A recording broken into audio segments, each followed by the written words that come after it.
حجرہ عائشہ سے نکلے، سارے صحابہ تا حد نظر کھڑے ہیں، پیچھے ابوا کی طرف نظر گئی، آنکھوں میں آنسو آ گئے، کہاں کاش میرے ماں باپ زندہ ہوتے، یا صرف میری ماں زندہ ہوتی، میں لوگوں کو عشاء کی نماز پڑھا رہا ہوتا، میری ماں کو میرے ساتھ کوئی کام یاد آ جاتا، وہ چلمن سرکا تھی، میٹھے مد بھرے لہجے میں کہتی بیٹا محمد میں ماں کے خاطر نماز توڑ دیتا۔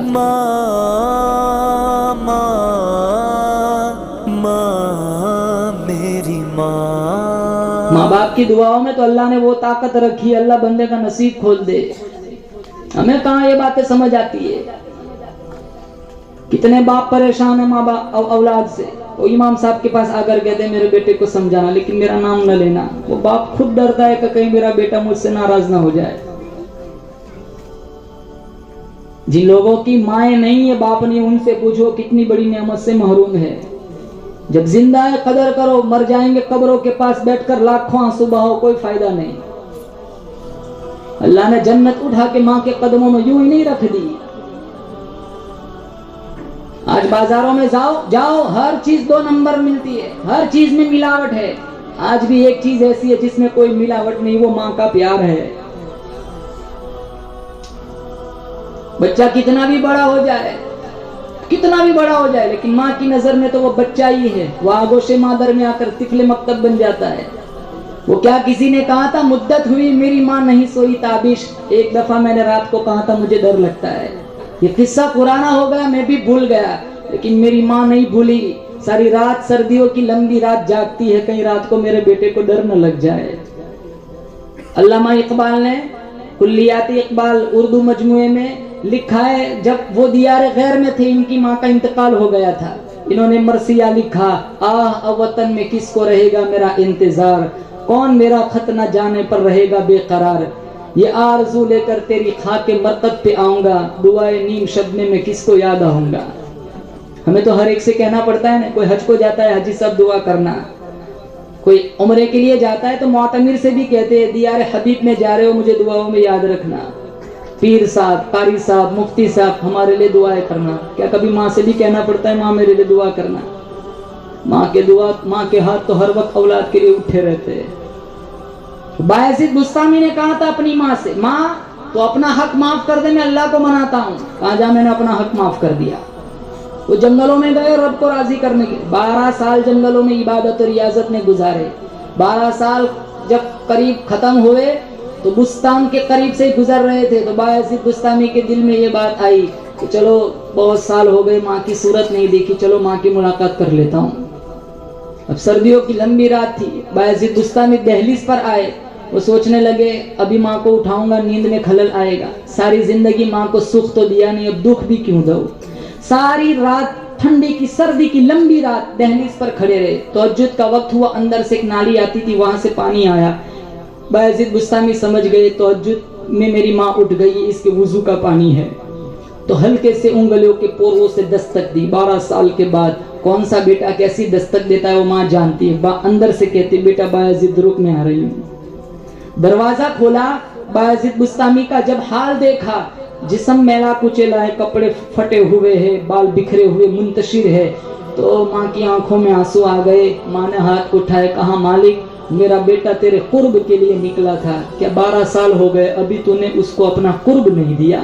بایزید بستامی نے جب یہ لفظ سنے تو بایزید بستامی کہنے لگے میں کہاں جنگلوں میں میری ماں کو میں اپنے رب کو ڈھونڈتا تھا، میرا رب تو میری ماں کی دعاؤں میں ہے۔ ضروری نہیں ماں رابعہ بصریہ ہو، اپلے تھاپتی ہوئی ماں، گوبر میں لت پت ملوث ماں، ہاتھوں والی ماں جب ہاتھ اٹھا کر دعا مانگے اللہ اجابت کے سارے دروازے کھول دیتا ہے۔ کچھ دعائیں ایسی ہے جو رد نہیں ہوتی، اس میں سے ایک ماں کی دعا ہے جو بیٹوں کے حق میں کبھی رد نہیں ہوتی۔ ماں جب بولتی ہے اس کے لہجے میں جبریل بولتا ہے، ماں جب مسکراتی ہے جنت کی ساری کلیاں کھل اٹھتی ہے۔ 5 سٹار ہوٹلوں میں کھانے میں وہ مزہ نہیں ہے جو چولہے کے پاس بیٹھ کر ماں کے ہاتھوں کی بنائی ہوئی چپاتی کھانے میں آتا ہے۔ قاری صاحب، مفتی صاحب، عالی جناب، حضرت، بڑے بڑے القاب زمانے والے اہل زمانے کو دیتے ہیں، ان القاب میں وہ لطف نہیں ہے جو ماں کے وہی چنٹو وہی بگلو میں ملتا ہے۔ بڑی بڑی اونچی مسندوں پر بٹھا دو، ان مسندوں پر وہ مزہ نہیں ہے جو ماں کی گود میں ملنے کا وہ مزہ آتا ہے۔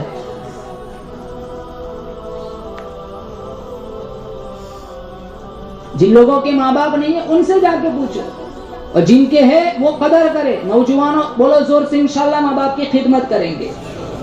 جب ماں باپ چلے جائیں گے تب پتا چلے گا کتنی گھنی چھاؤں میں تھے، اب چلچلاتی دھوپ میں آ گئے.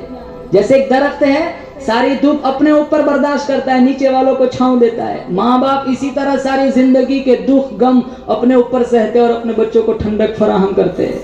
اور اس دولت کی کمی کا احساس خود ہمارے نبی نے کیا. جب مدینے کا ماحول ہے، حجرہ عائشہ سے نکلے، تا حد نظر صحابہ کھڑے ہیں، آپ نے پیچھے کی طرف ابوا کی طرف نظر دوڑائی اور کہا لو ادرکت والدی او احدہما، کاش میرے ماں باپ یا دونوں میں سے کوئی ایک زندہ ہوتا، وانا اصلی صلاۃ العشاء، اور میں لوگوں کو نماز عشاء پڑھا رہا ہوتا. ہمارے نبی دنیا میں آئے، عبداللہ تو پہلے ہی سے چلے گئے، 6 سال کی عمر ہے، مدینہ والدہ کے ساتھ گئے. واپسی پر ابوا مقام پر آمینہ کو بخار چڑھا اور یہ بخار جان لیوا ثابت ہوا. انہیں تجسس ہوا یہ میرا آخری وقت ہے. ام ایمن ساتھ ہے، ام ایمن کے ہاتھوں میں محمد کا ہاتھ دیا، کہا ام ایمن لگتا ہے آخری وقت ہے، میرے بیٹے کو حفاظت امیر قریش عبد المطلب کے پاس بھیج دینا. پھر محمد صلی اللہ علیہ وسلم کو آمینہ نے اپنے سامنے بٹھایا، سر پر شفقت سے ہاتھ رکھا، کچھ کہنا چاہ رہی تھی، ضبط کے سارے بندھن ٹوٹ گئے، آنکھوں سے سیلاب اشک جاری ہو گیا. ابن ہشام نے کچھ لفظ محفوظ کیے ہیں. آمینہ نے کہا بیٹا محمد، میرا بیٹا، ہر چیز کو، ہر نئی چیز کو فنا ہو جانا ہے، ہر نئی چیز کو پرانا ہونا ہے، ہر باقی کو مٹ جانا ہے، لیکن ایک وقت آئے گا تو پوری دنیا میں میرا نام روشن کرے گا. یہ آخری لفظ تھے. پھر آمینہ کی روح کچھ کر گئی، انتقال ہو گیا. اللہ کے نبی اپنی والدہ سے چمٹ کر رونے لگے. ابوا دور دور تک کوئی انسان نام کی کوئی چیز نہیں، صرف اللہ کے نبی اور ام ایمن. اور اللہ کے نبی نے اپنے ماں کی قبر پر پتھر کے ٹکڑے رکھے. وہ کیا کسی نے کہا تھا مدینے میں انتقال ہوتا تو کئی صحابہ نماز جنازہ پڑھنے کے لیے آتے، تجھے کن پھولوں میں ہم کفن دے. تو جدا ہی ایسے موسم میں ہوا تھا جب درختوں کے ہاتھ پھولوں سے خالی تھے. پھر 8 سال کی عمر، عبد المطلب کا بھی انتقال ہو گیا. پھر چچا ابو طالب کی کفالت میں آئے. پھر وہ دور بھی آیا، بدر بھی آیا، احد بھی آیا. پتھر مارے گئے، اوجڑیاں پھینکی گئی، راستے میں کانٹے بچھائے گئے. وحشی بن حرب نے نیزہ مارا، حمزہ کا کلیجہ چبایا گیا. سفید رنگ کی پٹی ہے، ما فعل عمی ما فعل عمی، میرے چچا کی کہانی سناؤ. وہ دور بھی بیت گیا. اب حجرہ عائشہ سے نکلے، سارے صحابہ تا حد نظر کھڑے ہیں. پیچھے ابوا کی طرف نظر گئی، آنکھوں میں آنسو آ گئے. کہاں کاش میرے ماں باپ زندہ ہوتے، یا صرف میری ماں زندہ ہوتی، میں لوگوں کو عشاء کی نماز پڑھا رہا ہوتا، میری ماں کو میرے ساتھ کوئی کام یاد آ جاتا. وہ چلمن سرکاتی، میٹھے مد بھرے لہجے میں کہتی بیٹا محمد، میں ماں کے خاطر نماز توڑ دیتا. ہمارے نبی کا یہ عمل ہے. دودھ پلانے والی مائی کے لیے چادر بچھائی. صحابہ نے پوچھا یہ کون تھی؟ کہا یہ مجھے دودھ پلانے والی میری اماں حلیمہ تھی. یہاں تو تقسیم ہوتا ہے، 3 بیٹے ہیں نا، ناشتہ بڑے بیٹے کے گھر باپ کا، دوپہر کا کھانا چھوٹے بیٹے بیچ والے کے گھر، اور رات کا کھانا چھوٹے بیٹے کے گھر. یہ باپ نے کاندھوں پہ بیٹھ کے میلے دکھائے. اب یہاں تقسیم ہو رہی ہے. جن ماں نے 9 مہینے پیٹ میں رکھا، 2 سال دودھ پلایا، آج ماں کی نعمت کو بھول گیا بندہ. کوئی پچھلے زمانے میں ایک لڑکا تھا، بدتمیز تھا، اس کو کسی لڑکی سے عشق ہو گیا. تو وہ لڑکی کہنے لگی، کوئی بھی اس کے گھر آیا جایا کرتی تھی.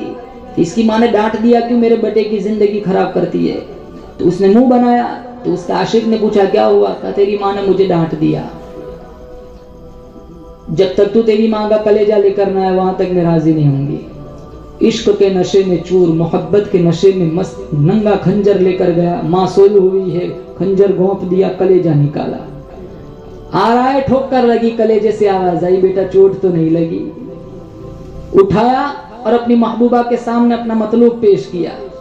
تو وہ بھی کہنے لگی تو تیری ماں کا نہیں بنا، میرا کیا بنے گا. وہ بھی بھاگ گئی. نہ خدا ہی ملا، نہ وصال صنم، نہ ادھر کے رہے نہ ادھر کے رہے.